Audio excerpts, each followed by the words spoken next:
Hello and welcome to the Game Lore Archives. Today we are going to be talking about the Sin Wars. This is a huge event that is often referenced in Diablo games, but it's actually written in the Sin Wars trilogy of books. The events of the Sin Wars were massively important for Sanctuary, as the outcome decided if it would fall to the angels, demons, or more likely become another eternal battleground fought over for the rest of time.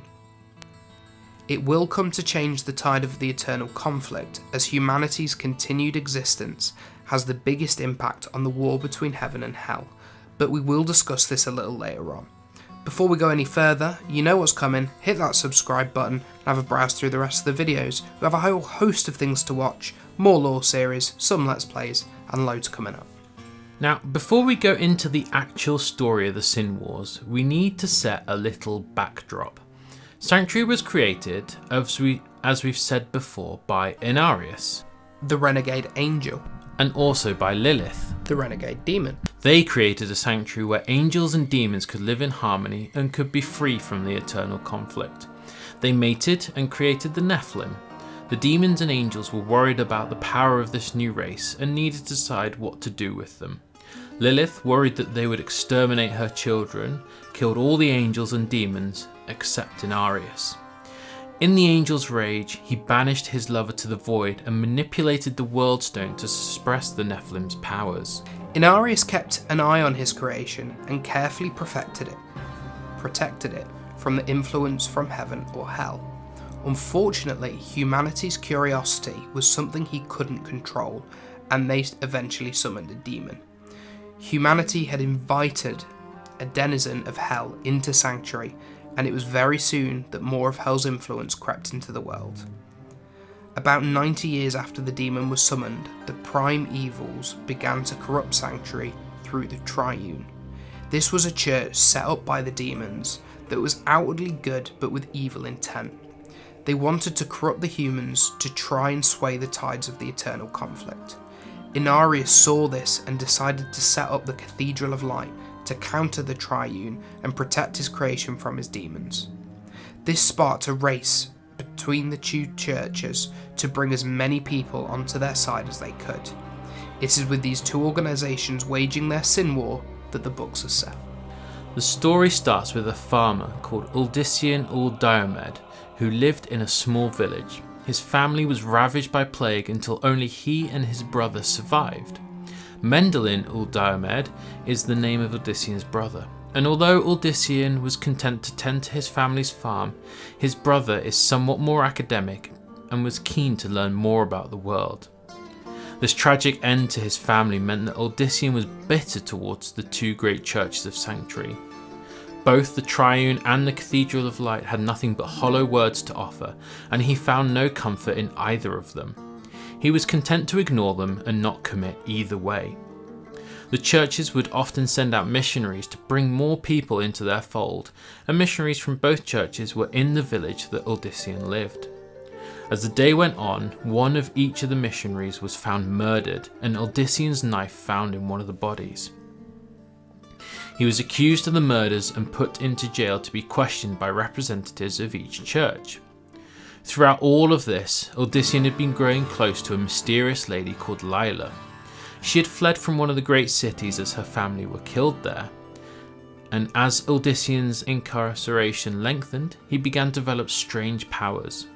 This culminated when the Master Inquisitor from the Cathedral of Light judged the farmer to be guilty, and as he was about to carry out his sentence, he was struck by lightning, killing him, and a storm brewed over the small village.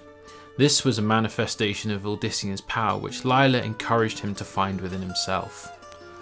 The storm caused much destruction to the village, and this seemed to cement Odyssean as the murderer in the villagers' mind. They drove him from the village, but 4 other people followed him. Mendelian, who went with his brother as he had no other family. A woman called Cerinthia, who was in love with Odyssean, but her father was killed in the storm Odyssean whipped up. A hunter named Archelaus, who was in love with Cerinthia and was Odyssean's best friend. And lastly, the mysterious Lilith. There was some crazy love triangle going on between pretty much all of them. I mean, it sounds like a love star. It's a mess. It's a mess. As they fled, Lila convinced Ul-Diomed he should use his powers to bring down the churches. Ul-Diomed travelled the land, proving the power of his magic to people, and soon people began believing in the farmer, and in many cases found they could develop powers themselves. He preached that these powers were in everyone, and the humble farmer was nothing like the zealots of other churches and religions that came before. He defeated powerful agents from the Triune, and all the while, the Cathedral of Light seemed to keep their distance. Throughout their journey, Ul-Diosed's brother Mendelian manifested stranger powers yet, different from that of his brothers, and also began seeing visions of people who had died. These started after he came into contact with a mysterious stone in the woods near his village. He learnt strange words and the powers behind them, meaning that he alone could kill the violent Morlu that stalked Ul-Diomed and his friends sent from the Triune. The Morlu were undying warriors, twisted by immortality and an unquenchable thirst for violence and pain. Although people could pull them limb from limb, decapitate them, or kill them in any other conventional way, their spirit would remain, and slowly their body would become whole and live to fight again and again. It was Mendelian who learnt how to permanently destroy a Morlu's spirit and kill it forever. Not long after, Lila was exposed as the demon Lilith, Inarius' partner, who the angel thought had been banished. She told Ul-Diomed that his powers only came from her, and that without her he would be easily defeated. Crushed, the farmer fled into the jungle, thinking all he had done was a lie and nothing to do with his own abilities. He was followed by the people who had come to believe in him and his friends. He was soon confronted by Lucian, head of the Triune and son of the primeval Mephisto. In the conflict, Archios was killed by Lucian, and Ul-Diosed's anger caused his Nephilim power to surge out of him, and he killed the demon and head of the Triune. With the leader of the Triune defeated, Ul-Diomed knew now was the time to crush the Triune completely and then move on to the Cathedral of Light. Mendelian had begun to follow his own path. The powers he was developing was that of a necromancer and a keeper of balance in Sanctuary. He was taken in by Rathma, one of the first generation of Nephilim to be born from Inarius and Lilith. Rathma was extremely powerful, as he did not suffer when Inarius changed the World Stone to dampen future generations of Nephilim powers. Rathma found himself fleeing into another realm as his father was trying to kill his children who had rebelled against him. In this other realm he found a creature known as Trag-Ul. Trag-Ul is a mysterious creature who is from neither heaven nor hell or even Sanctuary itself. He is a serpent dragon with red scales that seem to shimmer and change. Upon closer inspection they show past, present and the future of all creatures in Sanctuary. He constantly moves to prevent people who would observe him from seeing anything that would break them. He managed to give Rathma the clues he needed to find the being and remain hidden from Inarius and Lilith as they tussled for the fate of their realm. Rathma came back to Sanctuary when he sensed his mother's return. Trag-Ul and Rathma selected Mendelian to become their student. At first, there was mistrust between Mendelian and Rathma, but slowly they learned to cooperate, and Mendelian became a powerful necromancer. Rathma learned from Trag-Ul that the future of Sanctuary could only be assured by the balance of good and evil in the world, and he passed this knowledge to Mendelian. Rathma did not only tutor Mendelian, in fact, Trag-Ul did the majority of his training, but he also helped Ul-Diomed as well. Most importantly, he took Ul-Diomed to the World Stone at Mount Arreat, and due to Ul-Diosed's powers and interference, the World Stone's resonance changed, causing its dampening effects to lessen and the powers of the Nephilim to be unleashed. The old Nephilim would also take his remaining brothers and sisters to aid Ul-Diosed's forces as they repelled the forces of both heaven and hell in the final conflict. One other act that Rathma did was to resurrect the dead hunter Archios. He wanted Archios to aid Ul-Diomed, but Archios was commandeered for another task. Tyrael, the Archangel of Justice and a member of the Angiris Council, had come quietly to Sanctuary to pass judgment on its inhabitants and its land. He saw the powers that were being fought over and saw the awakening of the Nephilim and recognized them as a threat to the forces of heaven. He also could not work with the Nephilim as they were half demon and the forces of heaven would not want to be allied with these abominations. He tried to use Achilleus to kill Ul-Diomed and prevent the realization of his powers, but Achilleus managed to fight against the angel's orders, surprising Tyrael.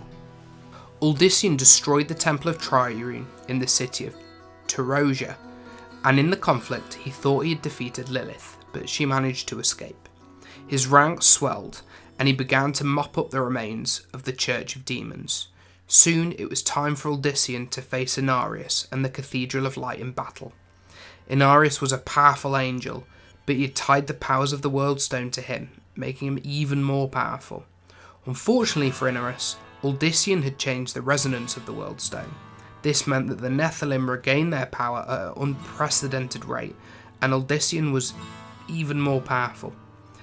As they fought, the forces of Hell and Heaven spilled into Sanctuary to use it as another battleground to wage eternal war. Between the angels, demons, and now the very powerful Nephilim, the land began to crack and break. Seeing the destruction of everything Ul-Diomed had fought so hard to preserve, he unleashed all of his powers to halt the battle and freeze the warning sides.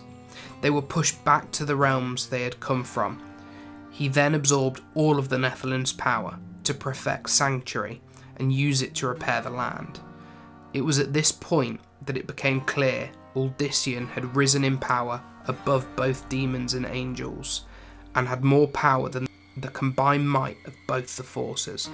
He healed the land as Cerinthia, who had died earlier in battle, and Archelaus, who was still undead, were healed and brought back to life. He had attained godhood, and his powers were overwhelming.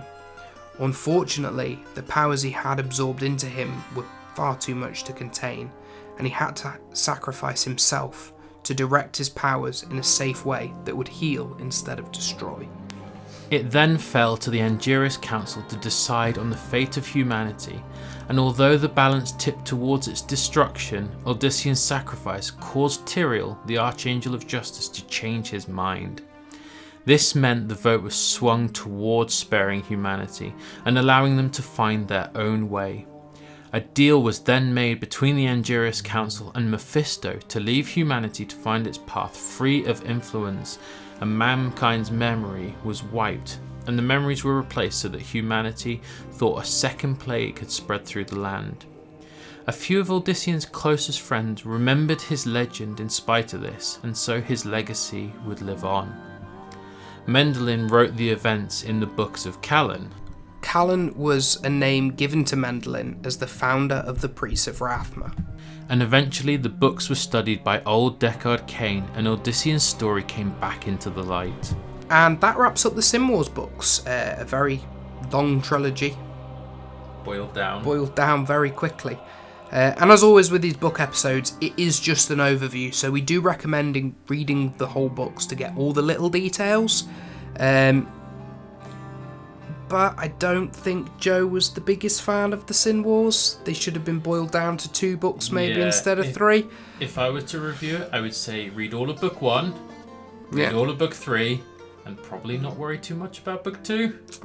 Which is a shame. But hey ho, we always do like to give you a small one-line review at the end of them. But the Sin Wars were a really important event for many reasons. One of which being Tyrael sympathising with humanity and becoming closer to them. So much so that in the future, he would give up so much to save them on a few occasions. So as always, thanks for joining us. Please check out the rest of our videos. We have Elder Scrolls, Witcher Lore, Sea of Thieves, loads of things for you to watch. So give them a like, share and subscribe if you haven't already.